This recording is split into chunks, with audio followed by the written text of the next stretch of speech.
નમસ્કાર વિદ્યાર્થી મિત્રો, ધોરણ 11 કોમર્સ વિષય નામાના મૂળ તત્વો એની અંદર ભાગ 2માં ઘસારાના હિસાબો આપણે જોતા હતા. તો ઘસારાના હિસાબોમાં બે પદ્ધતિ આપણે જોઈએ. એક સરખા હપ્તાની પદ્ધતિ એટલે કે સીધી લીટીની પદ્ધતિએ ઘસારો ગણવાની રીત, અને બીજી જોઈએ ઘટતી જતી બાકીની પદ્ધતિએ ઘસારો ગણવાની રીત.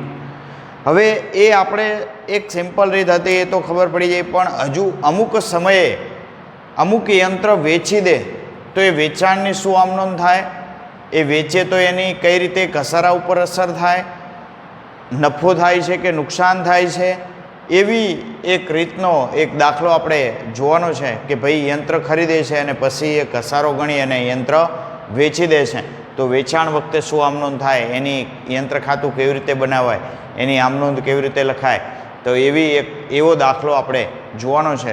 તો સ્વાધ્યાયની અંદર તમને દાખલો આપેલો છે.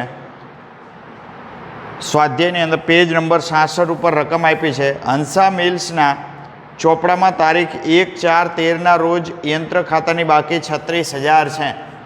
એક યંત્ર ખાતાની બાકી કેટલી છે? 36,000 છે. હંસા લિમિટેડના ચોપડામાં,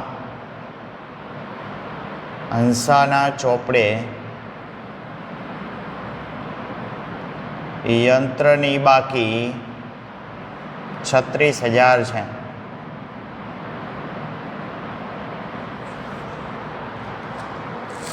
આ યંત્ર 7 વર્ષ પહેલા ખરીદવામાં આવ્યું હતું. કેટલા વર્ષ પહેલા? 7 વર્ષ પહેલા ખરીદવામાં આવ્યું હતું.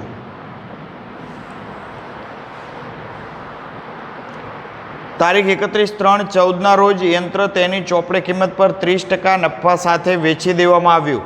જો 31/3/14ના રોજ એટલે વર્ષ પૂરું થાય એટલે તરત 31/3/14ના રોજ તેની ચોપડે કિંમત પર 30% નફા સાથે, તેની ચોપડે કિંમત પર 30% નફા સાથે વેચી દેવામાં આવ્યું.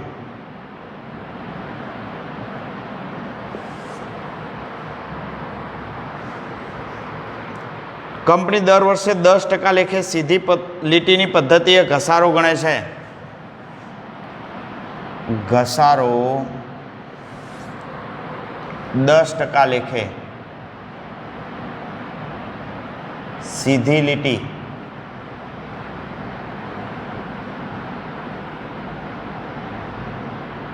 પદ્ધતિએ. આટલી રકમ તમને દાખલાની અંદર આપેલી છે. તો સૌ પ્રથમ પહેલાં તો તમારે, જો તમને શું કીધું રકમની અંદર વાંચો કે હંસાના ચોપડે યંત્રની બાકી 36,000 છે, બરાબર. તો 7 વર્ષ પહેલાં આ યંત્ર ખરીદવામાં આવ્યું હતું. તો કેટલા વર્ષ પહેલાં? 7 વર્ષ પહેલાં. તો 7 વર્ષનો કુલ ઘસારો કેટલો થાય એ આપણે નક્કી કરવો પડે. તો અહીંયા તમારે પહેલાં તો તમારે ધારવું પડે કે ભાઈ ધારો કે યંત્રની કિંમત 1 વર્ષનો ઘસારો 10%, તો 7 વર્ષનો ઘસારો કેટલો? તમારે અહીંયા ધારવું પડે કે 1 વર્ષનો ઘસારો 10%, તો 7 વર્ષનો ઘસારો બરાબર કેટલો થશે? તો કે 10 × 7 એટલે 70% થશે ઘસારો. તો 70% કુલ ઘસારો થાય તો યંત્રની મૂળ કિંમત તમારે ધારવાનું કે ધારો કે મૂળ કિંમત ₹100. હવે એમાંથી ઘસારો 70% બાદ થાય તો બાદ ઘસારો 70% એટલે ₹70 બાદ થશે. તો ₹70 તમે આમાંથી બાદ કરો એટલે પાછળ વધશે ₹30 ઘસારા બાદની કિંમત.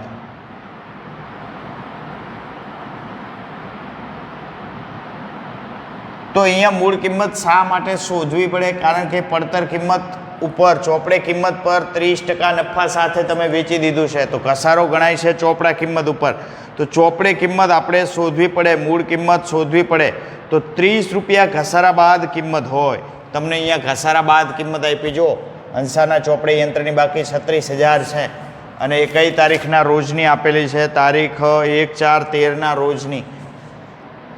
તારીખ 1/4/13 રોજની બાકી આપી છે તમને 36,000. અને આ 1/4/13 રોજ જે બાકી આપી એ 7 વર્ષ પહેલાં ખરીદવામાં આવ્યું હતું. તો 7 વર્ષ સુધીનો આપણે ઘસારો ગણ્યો 70%. એક વર્ષે 10%, તો 7 વર્ષ પહેલાંનો 70% ઘસારો થાય તો 70 રૂપિયા ઘસારો બાદ થાય. મૂળ કિંમત 100 હોય તો 70 રૂપિયા ઘસારો, તો ઘસારા બાદ કિંમત 30,000 આવી. તો અહીંયા તમે પદ મૂકી શકો કે 30 રૂપિયા ઘસારા બાદ કિંમત હોય તો મૂળ કિંમત અથવા પડતર કિંમત 100 રૂપિયા. તો ઘસારા બાદ તમને કિંમત આપી છે 36,000. 7 વર્ષના અંતે કેટલી કિંમત આપી છે? 36,000 રૂપિયા હોય તો મૂળ કિંમત કેટલી? તો 36,000 એને ગુણ્યા 100 ભાગ્યા 30 કેલ્ક્યુલેટરની અંદર કરશો એટલે 1,20,000. આ તમારી મૂળ કિંમત અથવા તો પડતર કિંમત આવી. પડતર કિંમત તમારે પડતર કિંમત પર ઘસારો કેટલા ટકા ગણવાનો છે? તો તમને કીધું છે કે ઘસારો ગણવાનો છે આપણે 10% લેખે. તો હવે તમારી પડતર કિંમત મળી ગઈ. તો આ કિંમત 7 વર્ષ પહેલાંની કિંમત હતી એટલે એની તારીખ આપણે મૂકી હોય તો 1/4/13 રોજ યંત્રની બાકી. તારીખ 1/4/13 રોજ યંત્રની બાકી કેટલી હતી? તો કે 36,000. એમાંથી બાદ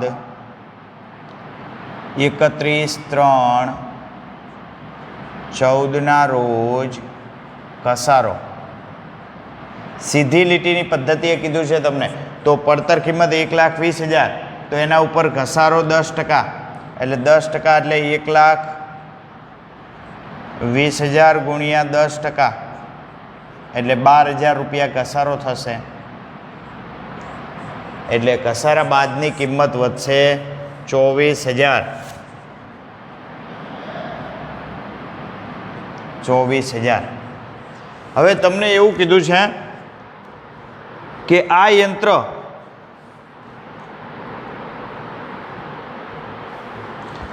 તમને અહીંયા કીધું કે 31/3/14 રોજ તેની ચોપડે કિંમત પર 30% નફા સાથે વેચી દીધું. તો આ 24,000 જે આવી એ 31/3/14 રોજની ચોપડે કિંમત. બરાબર. હવે તમને નફા સાથે વેચે છે, 30% નફા સાથે વેચી દે છે. તો જે 24,000 આવ્યો એનો પ્લસ નફો 30%. એટલે 24,000ના 30% કરો એટલે 24 × 72 7,200. નફા સાથે વેચે છે એટલે કુલ કિંમત એની મળશે 31,200. તો આ જે યંત્ર આવી એ બેંક ખાતે, આ યંત્ર વેચે છે એટલે બેંક ખાતે એટલી રકમ તમને મળે છે. તો એની આમ નોંધ થાય બેંક ખાતે ઉધાર, તે યંત્ર ખાતે જમા. અને નફા નુકસાન નફો થાય છે તો યંત્ર ખાતે તે નફા નુકસાન ખાતે. બરાબર. તો હવે આની આપણે આમનોંધ કરવી છે. તો આમનોંધની અંદર સૌ પ્રથમ પહેલાં તો એની આમનોંધ લખીએ.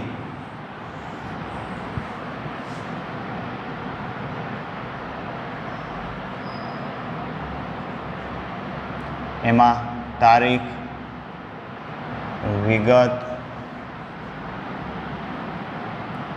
ખાતા વહી પાના નંબર, ઉધાર રકમ રૂપિયા, જમા રકમ રૂપિયા, આ એની આમનોંધ લખીએ છીએ આપણે.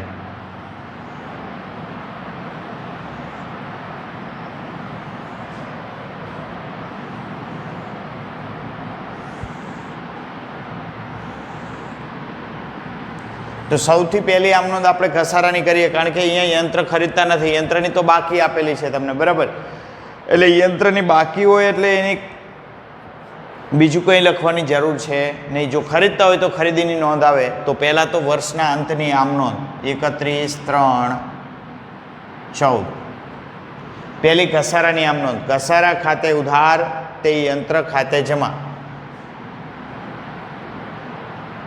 ઘસારા ખાતે ઉધાર તે યંત્ર ખાતે. તો એક વર્ષનો ઘસારો અહીંયા ગણ્યો તમે 12,000 રૂપિયા. તો એ 12,000 રૂપિયા, 12,000 રૂપિયા.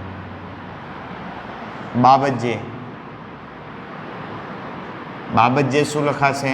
તો કે યંત્ર પર જે 10% લેખે ઘસારો ગણ્યો તેના.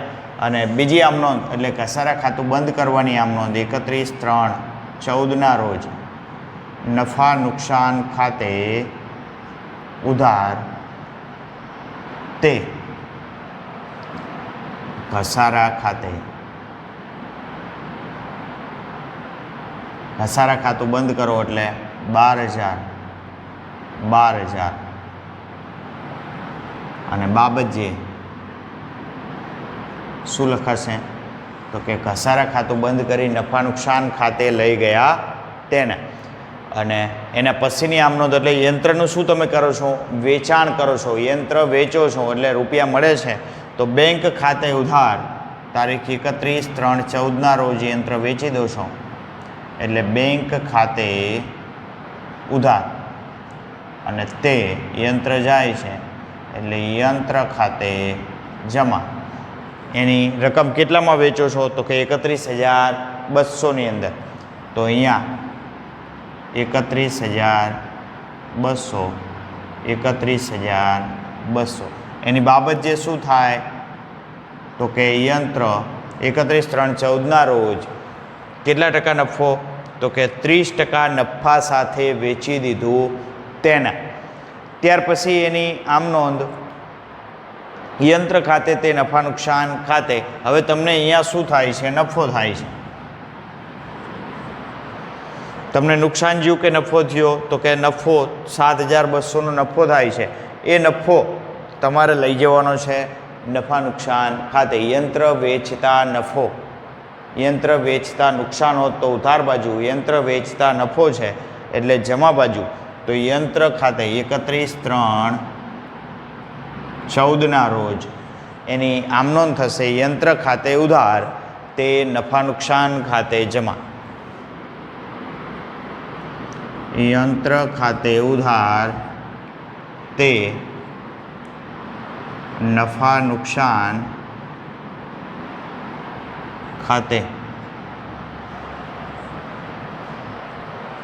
એની બાબત જે યંત્ર વેચતા નફો થયો તેના. તો નફાની રકમ 7,200.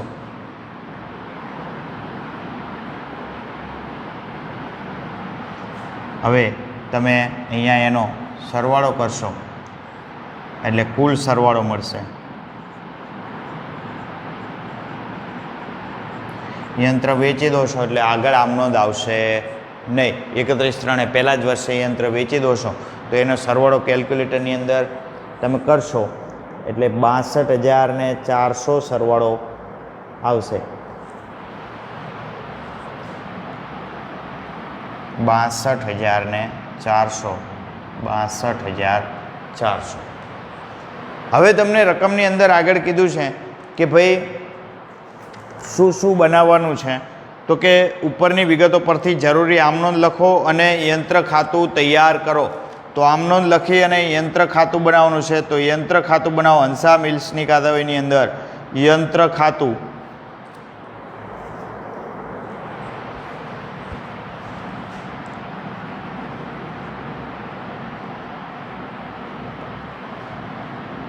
તારીખ, વિગત, નોંધ પાના નંબર, રકમ રૂપિયા. તારીખ,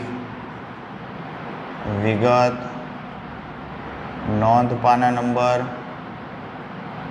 રકમ રૂપિયા.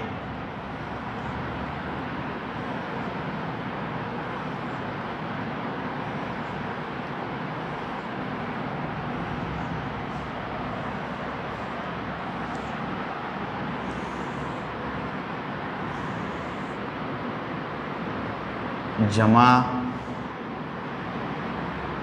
ઉધાર.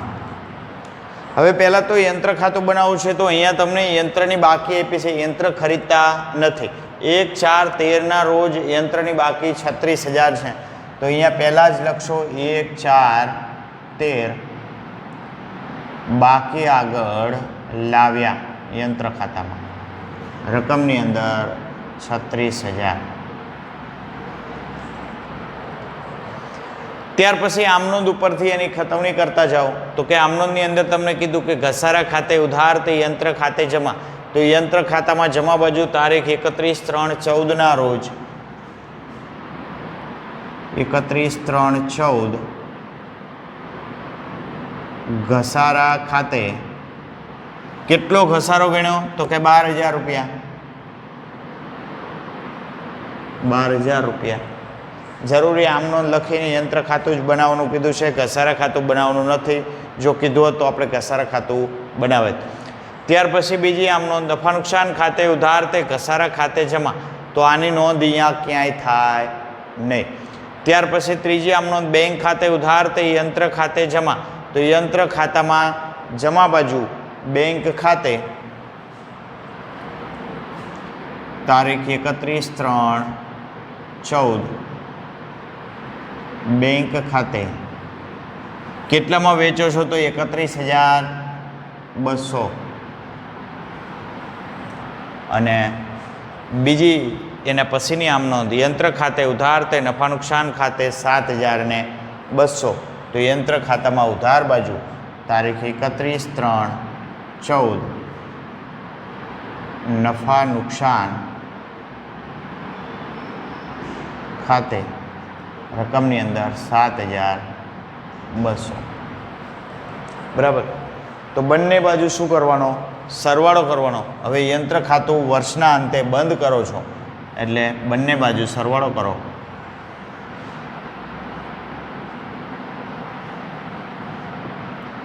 તો 36 ને 37 38 39 40 41 43,200 આ બાજુ પણ 200, 2 ને 1 3, 3 ને 1 4, 43,200. એટલે કે યંત્ર ખાતું બંધ થઈ જાય, કોઈ બાકી વધે નહીં. કારણ કે યંત્ર શું કર્યું, તમે નફા સાથે વેચી દીધું. આ નફા સાથે તમે યંત્રને વેચી દો છો, એટલે યંત્રની કોઈ બાકી વધતી નથી. તો મિત્રો જો અહીંયા તમને એકદમ સરળ દાખલો આપ્યો છે કે યંત્ર વેચાય કેવી રીતે અને વેચો તો એની આમનોંધ કેવી રીતે થાય, બરાબર, કેવી રીતે વેચો છો. તો અહીંયા તમને આપેલું છે યંત્રની બાકી, તમને બાકી આપેલી હતી, પણ એ યંત્ર કેટલા વર્ષ પહેલાં ખરીદવામાં આવ્યું હતું, 7 વર્ષ પહેલાં. તો જે રીતે ઘસારો બાદ કરો છો, હંમેશા ઘસારો સીધી લીટીની પદ્ધતિ, એટલે જે 7 વર્ષ પહેલાં યંત્રની બાકી હતી એ બાકી ઉપર ઘસારો ગણાય. તો 7 વર્ષ પહેલાંની બાકી આપણે નક્કી કરવી પડે કે ભાઈ 7 વર્ષ પહેલાં યંત્રની મૂળ કિંમત કે પડતર કિંમત કેટલી હશે. તો કે તમારે શું કરવું પડે, આ જે 36,000 આવ્યા એ 7 વર્ષ સુધીનો ઘસારો બાદ કરીને પછી કિંમત આવી છે. તો 7 વર્ષ બાદની ઘસારા બાદની કિંમત છે. તો પહેલાં તો તમારે નક્કી કરવું પડે કે ભાઈ એક વર્ષે ઘસારો કેટલા ટકા છે, તો કે 10%. તો એક વર્ષનો ઘસારો 10 રૂપિયા હોય તો 7 વર્ષનો ઘસારો કેટલો થાય, 7 વર્ષનો ઘસારો કેટલો થાય, 70 રૂપિયા થાય, એટલે કે 70% થાય. બરાબર. તો ધારો કે મૂળ કિંમત 100 રૂપિયા હોય, 7 વર્ષ પહેલાંની મૂળ કિંમત તમારે ધારવાની છે કે ભાઈ ધારો કે મૂળ કિંમત 100 રૂપિયા હોય તો એમાંથી ઘસારો 7 વર્ષનો 70 રૂપિયા બાદ કરો એટલે તમને 7 વર્ષની ઘસારા બાદની કિંમત મળશે. તો કે 7 વર્ષ બાદની ઘસારા કિંમત કેટલી મળી, 30 રૂપિયા. તો હવે તમને ઘસારા બાદ કિંમત મળી ગઈ. તમને દાખલાની અંદર ઘસારા બાદ કિંમત આપેલી છે, એ પહેલાં મૂકો કે 30 રૂપિયા ઘસારા બાદ કિંમત હોય તો મૂળ કિંમત કેટલી અહીંયા ધારી 100 રૂપિયા. તો અહીંયા 36,000 ઘસારા બાદ કિંમત હોય તો એની મૂળ કિંમત કેટલી, એટલે 1,20,000. તો 1,20,000 ઉપર તમારે 10% લેખે ઘસારો ગણવો પડે. તો આપણે યંત્રની બાકી 36,000 હતી, એના ઉપર એ વર્ષનો ઘસારો ગણવો તો 1,20,000ના 10% એટલે 12,000 આપણે ઘસારો ગણ્યો અને ઘસારા બાદ કિંમત 24,000 આવી અને તમને રકમની અંદર કીધું કે 31/3/14ના રોજ વેચે છે. ક્યારે? 31/3/14 એટલે વર્ષના અંતે. તો આખા વર્ષનો તમારે ઘસારો બાદ કરવો પડે. તો આખા વર્ષનો ઘસારો બાદ કરીને જે કિંમત આવે એ ચોપડે કિંમત ઉપર 30% નફા સાથે તો 24,000ના 30% નફો ચડાવી અને વેચે છે. તો 24,000ના 30% એટલે 7,200 એ નફો ચડાવે છે અને નફો ચડાવી અને એની કિંમત થાય છે 31,200. એ વેચે છે એટલે બેંક ખાતે ઉધાર તે યંત્ર ખાતે અને નફો કરે છે. નફો થાય તો નફા નુકસાન ખાતે જમા બાજુ આવે તો નફા નુકસાનમાં જમા ખાતે અને યંત્ર ખાતે ઉધાર. યંત્ર ખાતે ઉધાર તે નફા નુકસાન ખાતે જમા એની નોંધ થાય. આ રીતે ઘસારા અંગેની આમ નોંધ કઈ રીતે લખાય, એ યંત્ર વેચે તો ગણતરી કેવી રીતે થાય એ આપણે દાખલો જોયો. એના પછીનો જે નેક્સ્ટ દાખલો છે એ આપણે આ રીતે જે રીતે નફા સાથે વેચે છે એક કરતાં બીજું યંત્ર વચ્ચે ખરીદતા હોય એવો દાખલો હોય અથવા કોટ સાથે વેચતા હોય, આવા વિવિધ પ્રકારના દાખલા જે છે એ આપણે આગળ જોવાના છે. એ આપણે નેક્સ્ટ લેક્ચરની અંદર જોશું.